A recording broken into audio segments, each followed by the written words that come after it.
ආයුබෝවන් හැමදෙනාටම. ඉතින් අද මම සාකච්ඡා කරන්නේ ඉතිහාසය කියලා කියන්නේ මොකක්ද? නැත්නම් ඉතිහාසයේ විෂය මොන වගේද කියන කාරණාව පිළිබඳව තමයි අද මම සාකච්ඡා කිරීමට බලාපොරොත්තු වෙන්නේ. එතකොට ඔයාලා ඉතිහාසය පිළිබඳ උනන්දුවක් දක්වන කෙනෙක් නම් ඒ වගේම ඉතිහාසය පිළිබඳ ඉගෙන ගන්න කෙනෙක් නම් ඔයාලට වැදගත් කරුණු මෙම වීඩියෝ එක මගින් ලබා ගැනීමට පුළුවන් වෙයි කියලා මම හිතනවා. එහෙනම් වීඩියෝ එකත් එක්ක දිගටම රැඳී සිටින්න කියලා මතක් කරන ගමන් අපි යමු වීඩියෝ එකට. ඕනම විශේෂ ශාස්ත්‍රයක් අපි අධ්‍යයනය කිරීම නැත්නම් ඒ පිළිබඳ කරුණු විමර්ශනය කිරීමේදී ප්‍රධාන වශයෙන් අපි කාරණා තුනක් පිළිබඳව අවධානය යොමු කරොත් එහෙම අපිට හොඳ තොරතුරු ප්‍රමාණයක් නැත්නම් ඒ විෂය පිළිබඳ පුළුල් අවබෝධයක් ලබා ගැනීමට හැකියාවක් ලැබෙනවා. ඉතින් ප්‍රධාන කාරණාවක් තමයි එම විශේෂ ස්වභාවය මොන වගේද කියලා අපි හඳුනා ගැනීම. දෙවෙනි කාරණාව තමයි ඒ පිළිබඳව ඉදිරිපත් කළ තියෙන නිර්වචන මොන වගේද කියන කාරණාව පිළිබඳව. තුන්වෙනි කාරණාව තමයි එම විෂය අධ්‍යයනය කිරීම තුළින් අපට ලබා ගැනීමට හැකි ප්‍රයෝජන මොනවද කියන කාරණා පිළිබඳව. මෙම කාරණා පිළිබඳව අධ්‍යයනය කිරීම තුළින් අපට පුළුල් එම විෂය ශාස්ත්‍රය පිළිබඳව අවබෝධයක් ලබා ගැනීමට හැකියාවක් ලැබෙනවා. හොඳයි. එහෙනම් අපි බලමු අද මේ ඉතිහාසයේ විෂය හා සම්බන්ධව අධ්‍යයනය කරන නිසා ඉතිහාසයේ විෂය හා සම්බන්ධ ඉදිරිපත් වී තිබෙන මොන වගේ නිර්වචනද කියලා. මම ඇත්තටම නිර්වචන කීපයක් තෝරගත්තා. නිර්වචන බොහෝ ප්‍රමාණයක් ඉදිරිපත් වෙලා තිබෙනවා. ඒ අතරින් මම ඔයාලට නිර්වචන කිහිපයක් ඉදිරිපත් කරන්නම්. පළවෙනිට මම තෝරගත්තේ ආර්.ජී. කොලින් උඩ් මහතා විසින් ඉදිරිපත් කළ තිබෙන නිර්වචනය.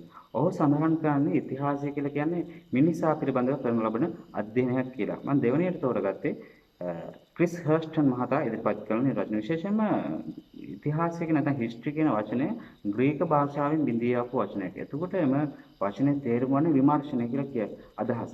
එතකොට ක්‍රිස් හර්ස්ටන් මහතා ඉදිරිපත් කරන්නේ ඉතිහාසය කියලා කියන්නේ මිනිසාගේ අතීතය පිළිබඳව කරනු ලබන අධ්‍යයනයක් කියලා තමයි එතුමා සඳහන් කරන්නේ. ඒ වගේම ඉතාමත් තවත් වැදගත් නිර්වචනයක් අපිට සඳහන් කරන්න පුළුවන් ජෝ.ජේ මහතා විසින් ඉදිරිපත් කරන තිබෙන නිර්වචනය. ඔහු දක්වන්නේ ඉතිහාසය යනු ජාතීන්ගේ නැගීම හා ගැටීම මෙන්ම මානව වර්ගය අතර සිදුවීම් වල කතාන්දරය තමයි ඉතිහාසය කියලා ඔහු දක්වා තිබෙන්නේ.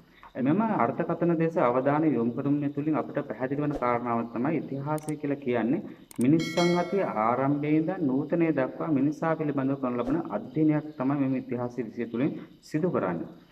එතකොට අතීතයේ මිනිසා ජීවත් වුණේ මොන වගේද? සමාජීය වශයෙන් වුන් කොහොම ජීවත් වුණේ? දේශපාලන තත්ත්වය මොන වගේද? ආර්ථිකය මොන වගේද? ආදී හැම ශාස්ත්‍රයක් පිළිබඳව මෙම ඉතිහාසයේ විෂය මගින් කරුණු අධ්‍යයනය කරනු ලබනවා. ඉතිහාසය කියලා කියන්නේ කාලානුරූපීව ගොඩනගන විෂයක්. ඒ කියන්නේ අතීතයේ සිදුවීම් විවිධ කාලයට අනුව ගොනු කර දක්වා තිබීම මෙම ඉතිහාසයේ විෂය තුළ දැක් ගැනීමට හැකි තවත් ලක්ෂණයක්. උදාහරණයක් ලෙස අපිට දක්වන්න පුළුවන් ලංකා ඉතිහාසය ප්‍රාග් ඓතිහාසිකයේ සිට ක්‍රමිකව නූතන දක්වා විකාශනය වූ ආකාරය පිළිබඳව කරුණු අධ්‍යයනය කිරීම. ඉතිහාසය පිළිබඳව හඳුනා ගැනීමේදී ඉතාමත් වැදගත් තවත් නිර්වචනයක් තමයි ජී.එම්. ට්‍රෙවලියන් මහතා විසින් ඉදිරිපත් කරලා තිබෙන නිර්වචනය. නැත්නම් ඉතිහාසඥයා විසින් ඉදිරිපත් කරලා තිබෙන නිර්වචනය. මෙතුමා දක්වා තිබෙන්නේ ඉතිහාසය යන විෂය ගණනාවක එකතුවක්.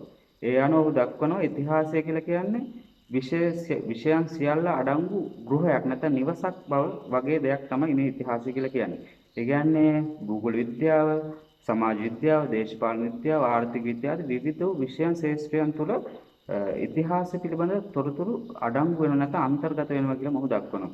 මෙම විෂයන් තුළ මූලධර්ම හා සංකල්ප වශයෙන් තම ගැඹුරු තොරතුරු අන්තර්ගත නොවන ඉතා සුළු වශයෙන් හෝ ඉතිහාසගත තොරතුරු අඩංගු වෙන නිසා තමයි ඔහු එම අර්ථකථනය ඒ ආකාරයෙන් ඉදිරිපත් කළ තිබෙන්නේ. W.C. සෙලට් සහ R.G. යෙට්මන් යන මහත්වරුන් විසින් ඉදිරිපත් කළ තිබෙන නිර්වචනය ඉතාමත් වැදගත්. ඔහු දක්වන්නේ ඉතිහාසය කියලා කියන්නේ ඔබේ සිතුවිලි නොව ඔබේ මතකයයි. මෙම අර්ථකථනය තුළින් මම සමාජගත කරන්නේ ඉතිහාසය කියලා කියන්නේ ප්‍රබන්ධ කතා මත ගොඩනගන විෂයක් නෙවෙයි. ඉතිහාසය කියලා කියන්නේ සත්‍ය කතා පදනම් කරගෙන ගොඩනැගුණු විෂය මාලාවක් තමයි මෙම ඉතිහාසය කියලා කියන්නේ. මෙම සමස්ත කරුණු මගින් අපිට පැහැදිලි වන්නේ ඉතිහාසය කියලා කියන්නේ ඉතාමත් පුළුල් විෂය මාලාවක්.